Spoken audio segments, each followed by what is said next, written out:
Welcome to my guide for the Lore of Death. In this guide I will cover how every single spell in the lore works, and how to best use them in battle to give you the greatest advantage. The spells of the Lore of Death are a good mix of debuffs and direct damage, and if you use them correctly, you can really make death come about very quickly for most opponents.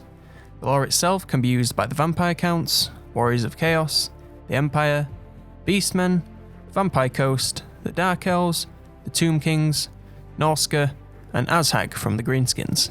Now, let's get into the spells. As usual, we'll start with the passive of the lore, and in this case it's Life Leeching.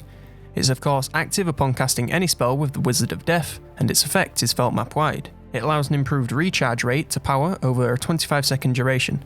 This is a pretty standard effect and just means you can cast more spells in a row, but since the recharge rate improvement is only minor, it doesn't mean you can just chain cast spells over and over.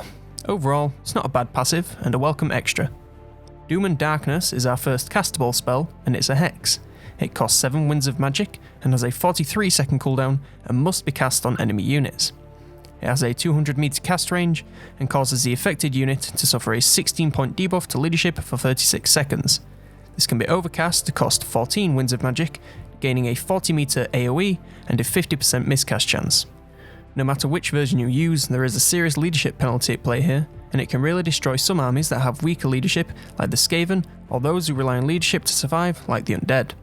Taking off 16 leadership can cause these factions to disappear from the battlefield in more ways than one. Overall, it's a great spell, even if it may tend to lose some effectiveness later into the game when everyone has much higher leadership. Soul Blight is next up, and it's another hex. This time it costs 8 winds of magic, has a 45-second cooldown, and a 200 meter cast range. It must be cast on enemy units or on the ground, and any units within the 40 meter AoE will suffer minus 30 armor and minus 25% weapon damage for 25 seconds.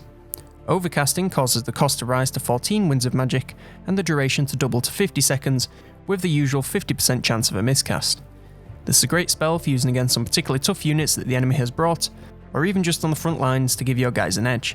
The huge armor reduction and percentage-based weapon damage reduction will make elite enemy units into just another standard threat that you don't even have to worry about. When you consider that you'll have equally elite units fighting them, it quickly becomes a one-sided competition. Aspect of the Dread Knight is our next and final augment spell. It costs 4 winds of magic and has a 28-second cooldown, and it targets a single friendly unit. It has a 200 meter cast range, and any unit affected gains 8 leadership and the ability to cause terror for 16 seconds. Overcasting causes the cost to be increased to 9 winds of magic, and gives the spell a 40 meter AoE, and doubles the duration to 32 seconds, and of course brings the usual 50% chance of a miscast. Now the 8 leadership isn't going to make much difference to units that are already broken or breaking, but the terror aspect is going to make a huge difference if you can get it against some units that rely on leadership to hold the line longer than others. As long as the enemy units aren't immune to terror, you'll be able to push through a hole in their defences, and as long as you keep the pressure, it's going to be very difficult for them to recover from. Overall, this is a pretty strong spell in the early game when you're going against something that can resist fear. Spirit Leech is our first spell that actively does damage to other units. It costs 8 winds of magic and has a 32-second cooldown and a 100 meter range. It can only be targeted on single enemy units, and it causes damage to them every tick. It's most effective versus a single target, but still has a high chance of being resisted, even in the most optimum conditions.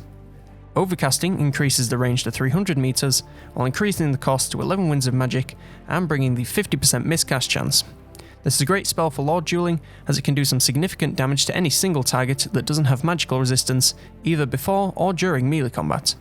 Since it's also relatively inexpensive, you can spam it quite a lot over the course of the battle to clear up any characters with ease without ever having to get into melee with them. If you can use it even a couple of times in battle, it's 100% worth it. The Purple Fate of Erius is the Vortex spell of the lore, and it costs 18 winds of magic and has a 54-second cooldown. It has a 150 meter cast range and can only be cast on the ground. It causes major magical damage in a randomly moving AoE for 11 seconds. It is good versus armor and particularly effective against large clumps of enemies, and will disrupt formations of any units caught in the AoE. It can be overcast to double its duration to 22 seconds for the price of 24 winds of magic, and of course the usual 50% miscast chance.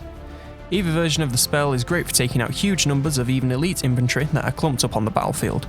You do however have to be careful, as the AoE is randomly moving and will not discriminate in who it hits, so if you place it badly, it can do more harm to your own men than to the enemies. Nevertheless, it's a great spell, and it's completely worth using when you get an opportunity. Our final spell is the Fate of Buna, and it's another direct damage spell. It costs 22 Winds of Magic, has a 52-second cooldown, and a 100 meter cast range. It can only be cast on single enemy units, and it causes them to take damage with a chance of resisting. It's most effective versus multiple units, and a lot weaker versus single targets, so be sure to pick your targets well. It has no overcasting option, so this is as good as it gets, and to be honest, it's really not too bad.